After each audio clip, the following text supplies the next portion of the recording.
Our job is to take Indian film industry to international level, to make it stand at the same podium where South Korea के लिए Parasite stand हुई थी, जहाँ पे Crouching Tiger, Hidden Dragon China के लिए stand हुई थी. I also want to reach that position जहाँ पे हम जब खड़े होंगे तो पूरी दुनिया देखेगी कि हिंदुस्तान से बहुत ही इंटरनेशनल लेवल की film I, and at the same time it's entertaining. It's not like आप मतलब उसको आर्ट हाउस के कैटेगरी में नहीं डाल रहे हैं, आप एंटरटेनिंग फिल्म बना रहे हो और पूरी दुनिया के लिए बना रहे हो, and that has always been the intent. I shouldn't have been here. मेरा यहाँ पे होना एक एक्चुअली मिरेकल से कम नहीं है, बिकॉज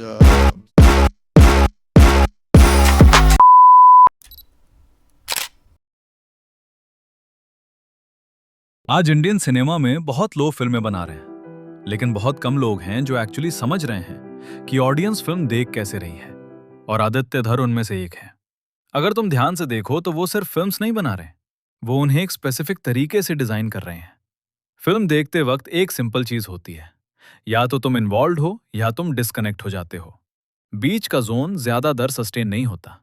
और आदित्य धर का काम समझने का एक सीधा तरीका ये है कि वो बोर्डम को एंटर ही नहीं होने देते. उनकी फिल्मों को अगर साइड बाय साइड देखो, उरी, आर्टिकल 370, धुरंधर, तो एक पैटर्न नोटिस होता है. जॉनरा चेंज होता रहता है, लेकिन उनका इंटरनल अप्रोच काफी कंसिस्टेंट लगता है. ये एक ऑब्जर्वेशन है, लेकिन स्ट्रांग है. वो फिल्म को ट्रेडिशनल स्टोरी फ्लो की जगह प्रोग्रेशन की तरह ट्रीट करते हैं. मतलब कुछ टाइम बाद एक ऑब्जेक्टिव कंप्लीट होता है और तुरंत नेक्स्ट फेज स्टार्ट हो जाता है. ये छोटी सी चीज लगती है, लेकिन एंगेजमेंट का मेजर रीजन यही होता है.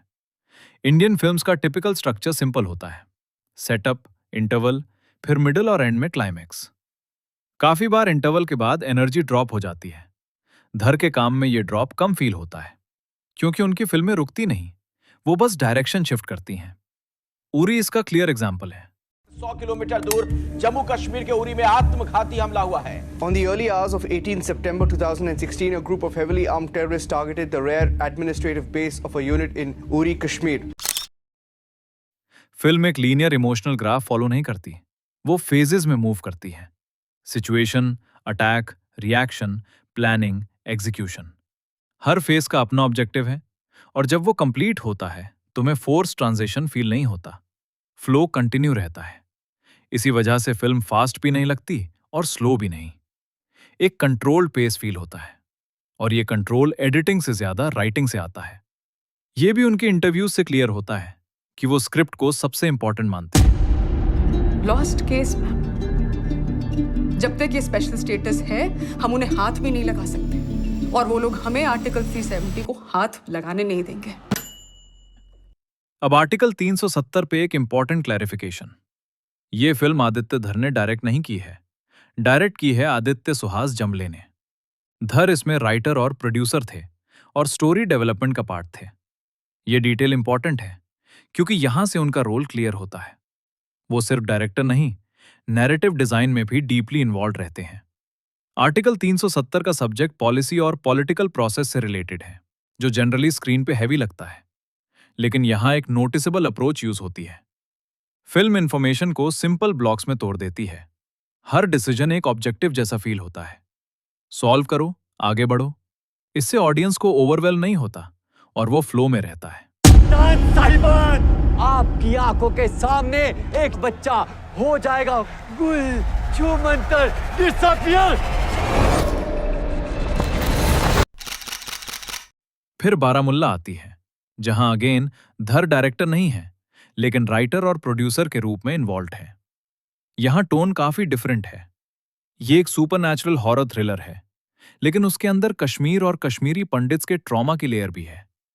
फिल्म का मूड ज्यादा क्वाइट और अनसेटलिंग है, फ्लैशी नहीं. और एक फैक्चुअल डिटेल ये है कि इस फिल्म की शूटिंग रियल विंटर कंडीशंस में कश्मीर में हुई थी, जो उसके विजुअल और इमोशनल टोन को अफेक्ट करती है. अब अगर इन सबको कनेक्ट करो तो एक पैटर्न दिखता है.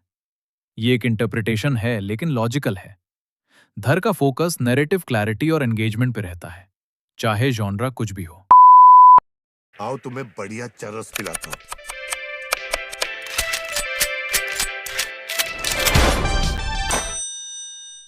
और फिर धुरंधर आता है, जहां ये अप्रोच और क्लियरली विजिबल हो जाता है.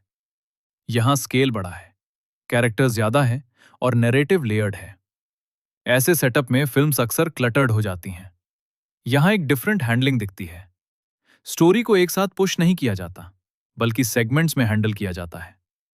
एक कैरेक्टर या कॉन्फ्लिक्ट पे फोकस, उसका बिल्डअप, फिर पे ऑफ और फिर नेक्स्ट लेयर। इससे ऑडियंस को क्लैरिटी मिलती है, वो लॉस्ट नहीं होती। और जब क्लैरिटी होती है तो एंगेजमेंट नेचुरली सस्टेन होता है।